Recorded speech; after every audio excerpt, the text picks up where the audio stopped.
খুলনা মহানগরীর দৌলতপুর থানা পুলিশ বিশেষ অভিযান চালিয়ে ১৭ বছর সাজাপ্রাপ্ত এক পলাতক অপরাধী চাঞ্চল্যকর হাজী শহীদ হত্যা মামলার এক আসামি ও ইজিবাইক চোর চক্রের ৩ সদস্যকে গ্রেপ্তার করেছে। উদ্ধার হয়েছে একটি চোরাই ইজিবাইক। মঙ্গলবার রাতে ও বুধবার ভোরে এসব উদ্ধার ও গ্রেপ্তার হয়েছে। পুলিশ জানায়, গত ১৫ই জানুয়ারি পাবলা নতুন রাস্তা মোড় এলাকায় অভিযান পরিচালনা করে মোহাম্মদ আসাদুজ্জামান রিপন নামে একজনকে একটি দেশি তৈরি বন্দুক ও ২টা বন্দুকের কার্তুজ সহ গ্রেপ্তার করা হয়। এ ঘটনায় অস্ত্র আইনে পৃথক পৃথক ধারায় একটি মামলা দায়ের হয়। বিচারিক কার্যক্রম শেষে আদালত আসামিকে ১৭ বছরের কারাদণ্ড দণ্ডিত করেন। গত মঙ্গলবার রাতে গোপালগঞ্জ থানার কাশিয়ানী এলাকায় অভিযান চালিয়ে পুলিশ পলাতক রিপনকে গ্রেপ্তার করে। তার বিরুদ্ধে অস্ত্র ও বিস্ফোরক আইনে সহ বিভিন্ন ফৌজদারি অপরাধে ১০টি মামলা রয়েছে। সূত্র মতে, একই রাতে থানা পুলিশের আরেকটি টিম গোপন সংবাদের ভিত্তিতে দৌলতপুর থানা এলাকায় অভিযান চালিয়ে আলোচিত হাজী শহীদ হত্যা মামলার আসামি মোহাম্মদ মঈন ওরফে রিফিউজি মঈনকে গ্রেপ্তার করেছে। সে ওই মামলায় গত ৯ বছর ধরে পালিয়ে বেড়াচ্ছিল। বুধবার ভোরে লবণচোরা থানাধীন মোহাম্মদনগর এলাকা হতে মোহাম্মদ আমির মৃধা, মোহাম্মদ পারভেজ এবং আবদুল্লাহ আল মামুন নামে তিনজনকে একটি চোরা ইজিবাইক সহ গ্রেপ্তার করা হয়েছে। এ ঘটনায় তাদের বিরুদ্ধে চুরির অভিযোগে একটি মামলা দায়ের হয়েছে। আসামিদের মধ্যকার আমির এবং পারভেজ নামে দুইজন আদালতে অপরাধ স্বীকার করে জবানবন্দি দিয়েছে। আপনারা জানেন, খুলনা মেট্রোপলিটন পুলিশের পক্ষ থেকে বিশেষ অভিযান, এই যে সম্প্রতি বেশ কয়েকটি শুটিং ইনসিডেন্ট এবং খুনের ঘটনা ঘটেছে, যার পরিপ্রেক্ষিতে কিন্তু গতকাল সন্ধ্যা ৭টা থেকে আমাদের বিএনপির ৮টি থানায় বিশেষ অভিযান চলমান আছে। এবং এই বিশেষ অভিযানের প্রেক্ষিতে আমাদের দৌলতপুর থানা পুলিশ ১৭ বছরের সাজাপ্রাপ্ত একজন আসামিকে ধরেছে। অস্ত্র মামলায় ১৭ বছরের সাজাপ্রাপ্ত আসামি আসাদুজ্জামান রিপনকে অ্যারেস্ট করেছে, যাকে যে ২০ সালের একটি অস্ত্র মামলার আসামি ছিল। এর সাথে সাথে আমাদের এই বিশেষ অভিযানের ধারাবাহিকতায় হুজি শহীদ হত্যা মামলার আরেকজন গুরুত্বপূর্ণ আসামি, যে কিনা ১৫ বছর ধরে পলাতক ছিল, তাকেও কিন্তু আমরা অ্যারেস্ট করতে সক্ষম হয়েছি।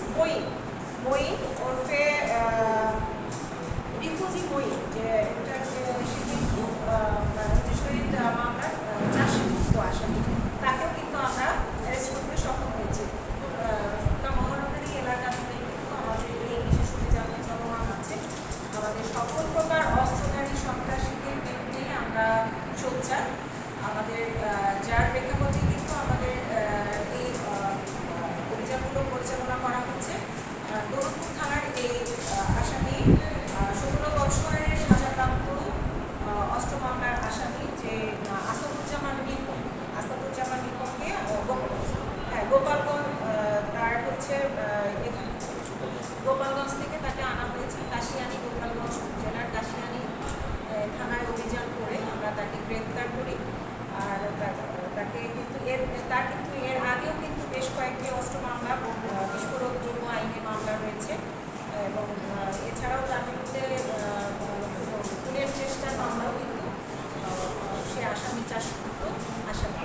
তো এই নির্দিষ্ট আসামি গ্রেপ্তার করার কার্যক্রম আমাদের চলমান হয়েছে। আমরা আশা করব যে আমাদের যে ৭ দিন ব্যাপী বিশেষ অভিযান পরিচালনা করা হবে, আমরা আরও এই ধরনের দুর্দর্শ যে সন্ত্রাসী আসামি অস্ত্রধারী, এদেরকে আমরা গ্রেপ্তার করতে সক্ষম হব।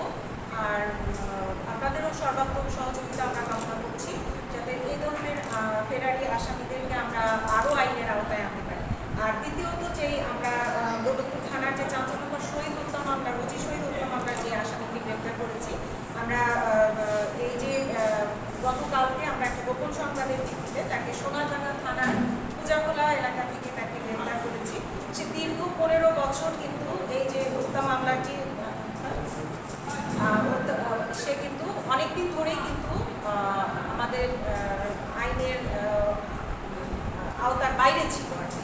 তাকে সে মানে তাকে গ্রেপ্তার করা সম্ভব হচ্ছিল না। তো গোপন সংবাদের ভিত্তিতে তাকে গ্রেপ্তার করা হয়, যার নাম হচ্ছে রিফিউজি মঈন। তাকে সোনাডাঙ্গা থানার পূজাখোলা এলাকা থেকে গোপন সংবাদের ভিত্তিতে গ্রেপ্তার করা হয়েছে। সে চার্জশিটভুক্তই আসামি।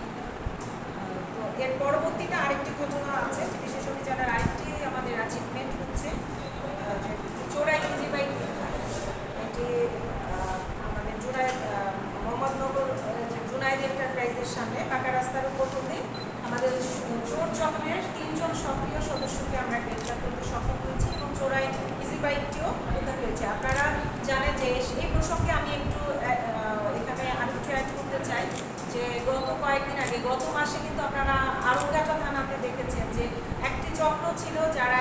বাইক নিয়ে যাচ্ছিল, যে বাইপাস থেকে কিন্তু ইজি বাইক চালকদেরকে হত্যা করে আহত করে ইজি বাইক নিয়ে যাচ্ছিল।